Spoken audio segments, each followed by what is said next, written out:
Hey, good afternoon. So today I'm going to be discussing the consequences for messing with Yahuwah's anointed and or his chosen ones. You know what I'm saying? You don't want to do that. You know what I'm saying? Take this, you know, this is informational purposes only here. So I'm just informing you. Take heed to what I'm saying. You do not want to mess with Yahuwah's chosen and or his anointed. You know, you play stupid games, you win stupid prizes, as they say. All right. First Chronicles chapter 16, verse 22, and Psalms 105, verse 15. They say the same thing. Do not touch my chosen people, and do not hurt my prophets. You know, these two groups of people, the prophets, chosen ones, all chosen ones are prophets, but not all prophets are chosen. But all of them are anointed, right? And you're not to touch them. You know what I'm saying? What's that thing? F around and find out. I'm trying to tell you. I'm trying, and that came out of this life application study Bible here. Okay. Now I'm gonna read too. 1 Samuel chapter 26, verses 9 to 11. Now I'm gonna set it up for you right here. This is about King David and Saul. Now you know Saul was already salty because Yahuwah, he had anointed David to be the next king, his predecessor, and he didn't want to. He didn't like that. He didn't want to come out the seat. He wanted to keep it. So Saul, always wanted to come out to David, but he knew that King David was chosen by the Most High. Same thing with King David. King David knew that Saul was anointed. So, but they was wanting to come at each other. So I set it up for you. All right. 1 Samuel chapter 26, verses 9 to 11.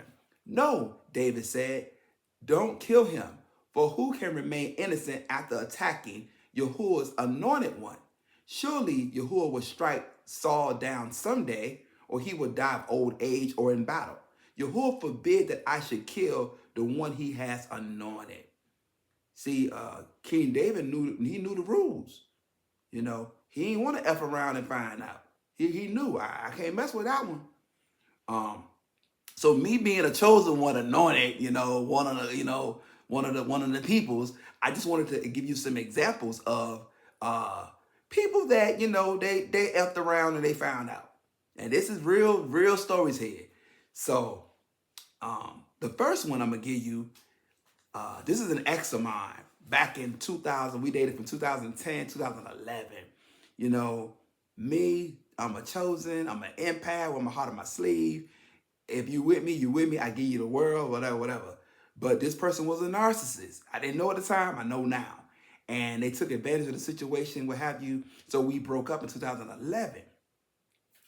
Fast forward to 13.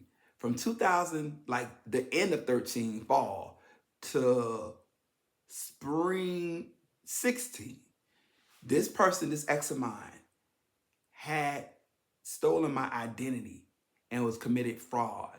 Was credit cards, getting phone service, cable bills, payday loans, you name it. And I remember I used to get calls and different things, and I would just ignore them. I'm like, that's not me. What they got me confused with somebody else. My name is Common, David Johnson, right? It's not me. So I just ignored it. Now, unless you're someone that, you just always looking at your credit report, typically most people don't really look at their credit report until I can't get it out. Until they're about to buy a house or something like that. So I wasn't one to always look at my report. This stuff is on my report now, but I'm not really looking at it.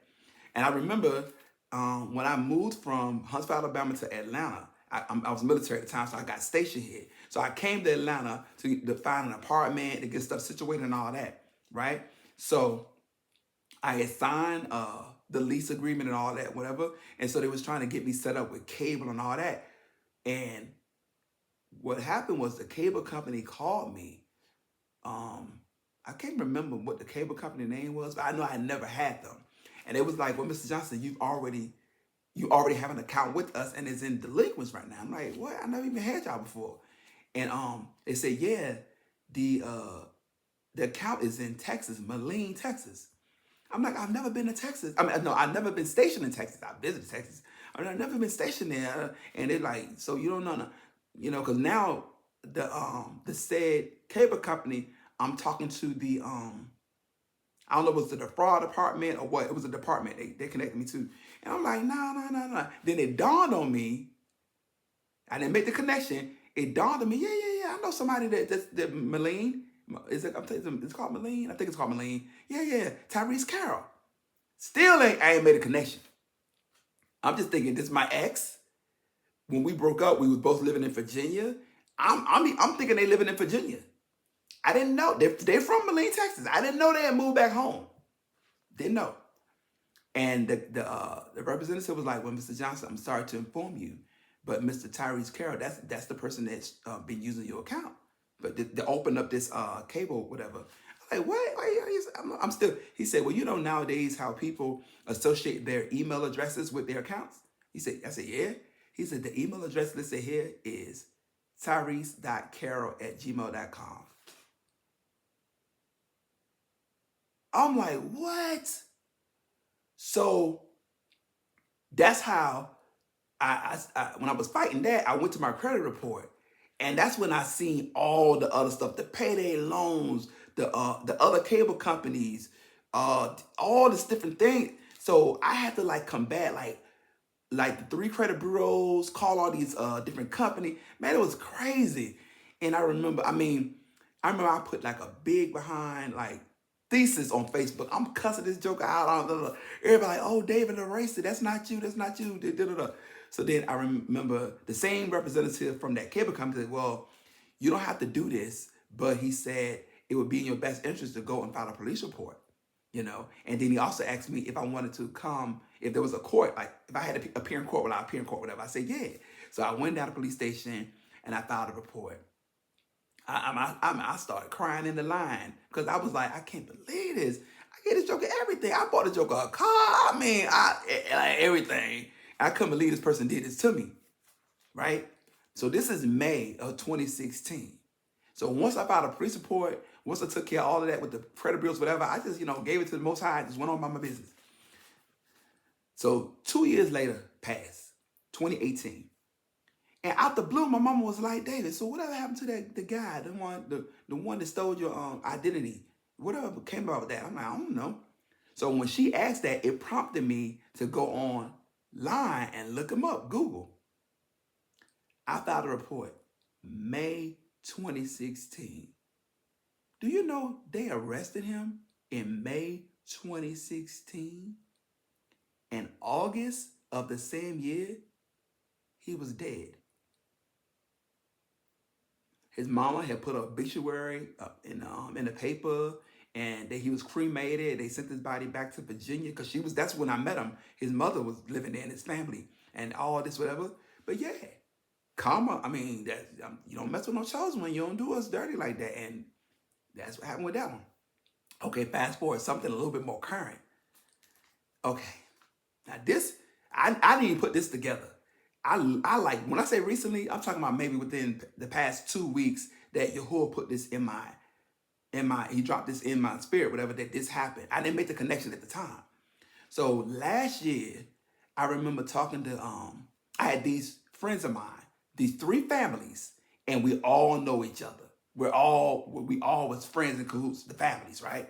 I'm the single one in their families, right? So one person in one family, we was talking about painting because I wanted my car painted at the time in a Camaro, and he talked to me about car wrapping. Prior to that, I knew nothing about, the car wrapping. When I would see cars on the road that were wrapped, I just thought, oh, that's a nice paint job. I didn't know that the wrapping was a thing. He said, yeah, and it's cheaper. So I said, well, maybe I need to look into that with my car, my sports car. So I did just that, got my car wrapped, all that, right? So, people hating and all that because these 3 families, fast forward to me having my awakening, y'all showed me some things with them, but they ain't show me that. What I'm about to talk to y'all about until just recently, 2 weeks ago. All right. So then I got my car wrapped. Actually, let me go back. I got my car wrapped in October of 2022. That's when that happened. 22, I got my car wrapped. 2023, summer 2023, June, I was in a terrible car wreck, 3-car wreck. And that car wreck was crazy. It looked like a scene out of a movie. Um, I sat in the car forever. The police came out. I would not get out the car because I couldn't believe what happened. I didn't want to see my car. I knew it was ridiculous. But I'm telling you, it was a scene out of a movie. It was like lights, camera, action. Now, my car was the only car that was total wrecked. I came out of Texaco. This car came flying, speeding, a place where nobody speeds normally, and hit me so hard, slammed me into the Mercedes. It was all kind of. But when I say like I said in the movie, I'm looking at this stuff in real time. People running out the Texaco. People came out of just running out the stores, running everywhere. Nobody came to my car to check on me. My car was the more messed up. They were running to the other vehicles. Nobody came to me. But I'm just sitting here looking like, what just happened? It just seems so unreal. The police, when he finally came, he did come by. You all right, sir? Yeah, yeah. Then he left and went on to the other cars. I'm just sitting there. Okay. So once everything, the tow truck came to get my car because they couldn't drive no more, was total loss, all that. One of the families, not the one that told me about the rapping, but another family, they drove by. Oh, okay, yeah, you need a ride? They can't, think about when people perform witchcraft and stuff on you, and then they try to check and see if it's working, if it did what we did, that, all right. So then they came, they picked me up. Mind you, these families, we all live in the same neighborhood. So they see this, I mean, hey, it is what it is. We all live in the same neighborhood. So they dropped me off at the house, right? Okay. Most High didn't drop this on me until 2 weeks ago. Within 2 weeks of that car accident and my car being total loss, I said 3 families, right? Hold tight. Each of those families, within 2 weeks of my car wreck, had a car wreck or a car total loss in each family. I shit you not. One family, the car they had, it caught fire and blew up. I don't think that one was a result of a wreck. It was something under the hood, engine, whatever. But it caught fire and blew up. The other 2 was terrible car wrecks. All 3 total loss within 2 weeks of mine. And what the Most High dropped on me 2 weeks ago, present day, they was in cahoots with my car being total wrecked because of jealousy. I've got it wrapped, it's paid for a car, all this. And I said, what?